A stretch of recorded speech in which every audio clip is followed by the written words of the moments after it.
بسم اللہ الرحمن الرحیم، السلام علیکم۔ ایران اسرائیل کشیدگی نے دنیا کو ایک اور پریشانی میں مبتلا کر دیا ہے کہ سوائے ایران اور اسرائیل کے دنیا کے تمام بڑے ممالک چاہتے ہیں کہ یہ تنازع آگے نہ بڑھے اور یہیں پہ ختم ہو جائے، کیونکہ اس تنازع کے آگے بڑھنے کا مطلب ہے روس، چائنا اور امریکہ ایک دوسرے کے آمنے سامنے آ جائیں۔ اسرائیل ایران مخالف کارروائی کی تیاریوں کو بڑی زور و شور سے آگے بڑھا رہا ہے اور اس حوالے سے امریکہ کی طرف سے سعودی عربیہ اور دبئی سمیت مختلف ممالک سے فضائی حدود استعمال کرنے کی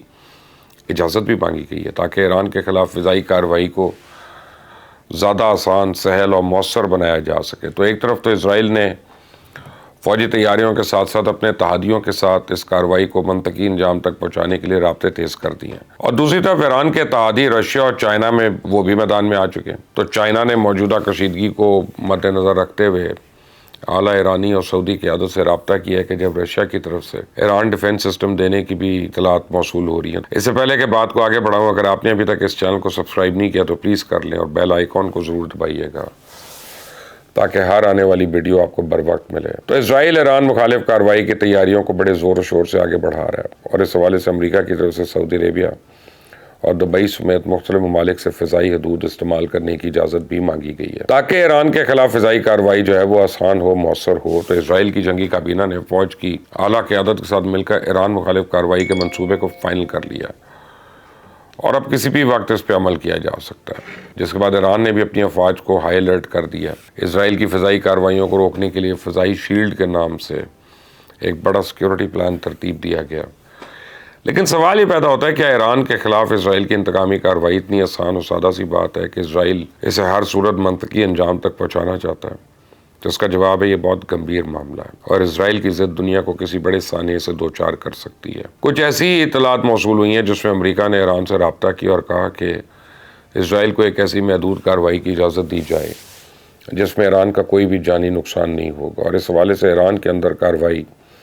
والی جگہ کا انتخاب بھی ایران خود کر سکتا ہے۔ تاہم ایران نے اس امریکی آفر کو سختی کے ساتھ مسترد کرتے ہوئے کہا کہ ایسا سوچا بھی نہیں جا سکتا۔ اسرائیل مخالف ایرانی کارروائی نے اسرائیل کے دفاعی نظام پر بہت سے سوالات کھڑے کر دیے ہیں، جن میں ایک تو اسرائیل کا بہت زیادہ معاشی نقصان ہونا، جبکہ ایرانی ڈرونز اور میزائلز کا اسرائیل کے سب سے بڑے فوجی اڈے تک پہنچ جانا اس بات کی نشاندہی کرتا ہے کہ اسرائیل کا دفاع ناقابل تسخیر نہیں ہے، اس کو توڑا جا سکتا ہے، اور اب اسرائیل مشرق وسطیٰ میں اپنی برتری کو قائم رکھنے کے لیے ہر صورت ایران کے خلاف کارروائی کرنا چاہتا ہے۔ تو اسرائیل تو یہ بیان دے چکا ہے کہ وہ ایران کے خلاف ایک محدود کارروائی کرے گا، اور یہ کہ ایران کے خلاف کوئی بڑا محاذ نہیں کھولے گا۔ اسرائیل یہ کارروائی کر کے مشرق وسطیٰ میں اپنی نفسیاتی دفاعی برتری کو قائم رکھنا چاہتا ہے، اور مشرق وسطیٰ میں اسرائیل کی برتری اور امریکہ کی برتری ہے۔ تو امریکہ نے ایران کے خلاف اسرائیلی کارروائی کو کامیاب بنانے کے لیے سعودی عربیہ اور متحدہ عرب امارات سے فضائی حدود کے استعمال کی اجازت مانگی ہے، جس پہ امریکہ کو ابھی تک کوئی حوصلہ بخش جواب نہیں ملا، کیونکہ یہ دیکھنے میں آ رہا ہے کہ جب سے ایران نے اسرائیل کے خلاف کارروائی کی ہے تب سے امریکہ اور اسرائیل میں بھی کبھی اردن، کبھی قطر، کبھی سعودی عربیہ ان کو پھنسانے کی کوشش کی جا رہی ہے تاکہ اسرائیل کو اس کی جان چھوٹ جائے اور یہ تنازع پورے کا پورا خدا نخواستہ ایران عرب تنازع میں تبدیل ہو جائے۔ لیکن ابھی تک تو عرب ممالک خود کو اس تنازع سے الگ رکھنے کی کوشش جاری رکھے ہوئے ہیں۔ دوسری طرف ایران، جس نے بہت سی کارروائیاں اور معاشی پابندیاں جیسی مشکلات کا سامنا کرنے کے بعد اتنی مضبوط پوزیشن بنائی ہے،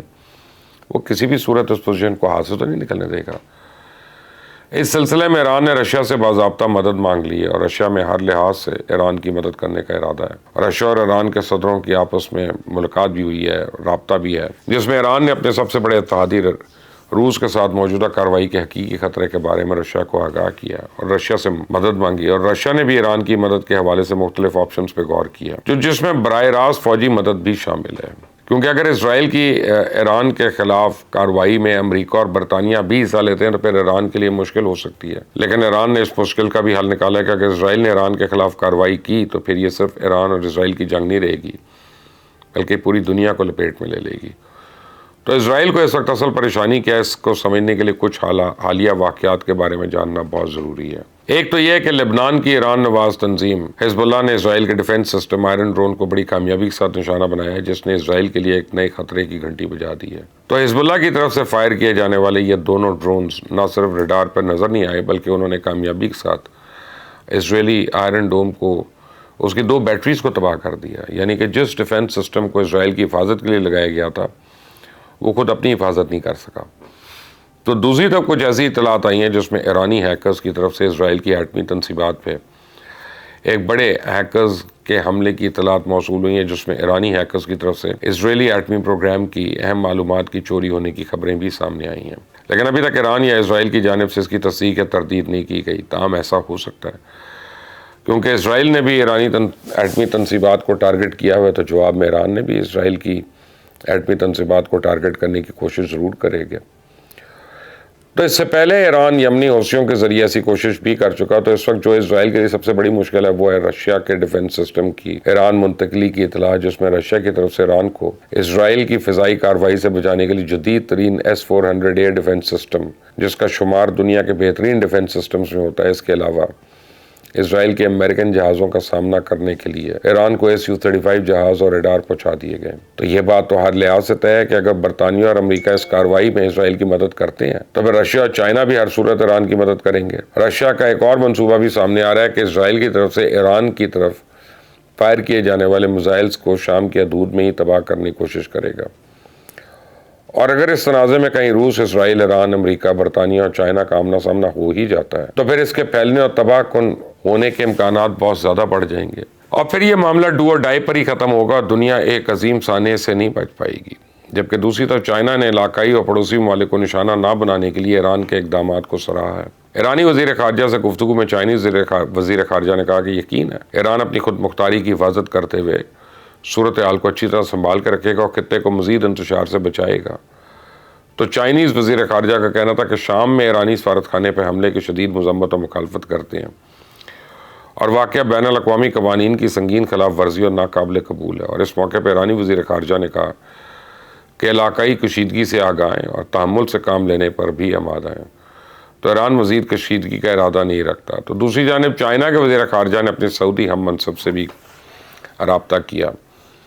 جس میں ان کا کہنا تھا کہ چائنا مشرق وسطیٰ میں مزید کشیدگی سے بچنے کے لیے ریاض کے ساتھ کام کرنے کو تیار ہے۔ اس دوران سعودی وزیر خارجہ نے کہا کہ موجودہ صورتحال پر چائنا سے فعال اور اہم کردار ادا کرنے کی توقع ہے۔ سعودی عربیہ چائنا پر مکمل اعتماد کرتا ہے اور غزہ میں فوری اور غیر مشروط جنگ بندی کے لیے چائنا کے ساتھ رابطہ مضبوط کرنے کو تیار ہے۔ چائنا جو اب تک اس معاملے پہ خاموش تھا، اس صورتحال کی نزاکت کو دیکھتے ہوئے وہ بھی میدان میں اڑتا ہوا دکھائی دے رہا ہے۔ تو چائنا کا رویہ تو بالکل بھی نیوٹرل نہیں ہے، اور اگر چائنا کے حالیہ بیانات کو دیکھا جائے تو چائنا ایرانی موقف کی حمایت کر رہا ہے اور ایران کے ساتھ کھڑا نظر آ رہا ہے۔ اس ویڈیو کو شیئر کریے گا لوگوں سے تاکہ لوگوں کو پتہ چلے کہ کیا ہو رہا ہے آگے۔ اس کو لائک کرنا مت بھولیے گا، سبسکرائب کریے گا۔ اپنا خیال رکھیں۔ انٹل نیکسٹ ٹائم، اللہ حافظ۔ اسرائیل کرۂ ارض میں عرب ریاستوں کے لیے درد سر بنا ہوا ہے، اور اسرائیل چند دہائیوں میں یہاں پہنچا کیسے؟ وہ کون سی وجوہات تھی جن کی بنا پہ امریکہ نے صرف 10 منٹ کے اندر اندر اسرائیل کو ایک آزاد اور خود مختار ریاست تسلیم کر لیا؟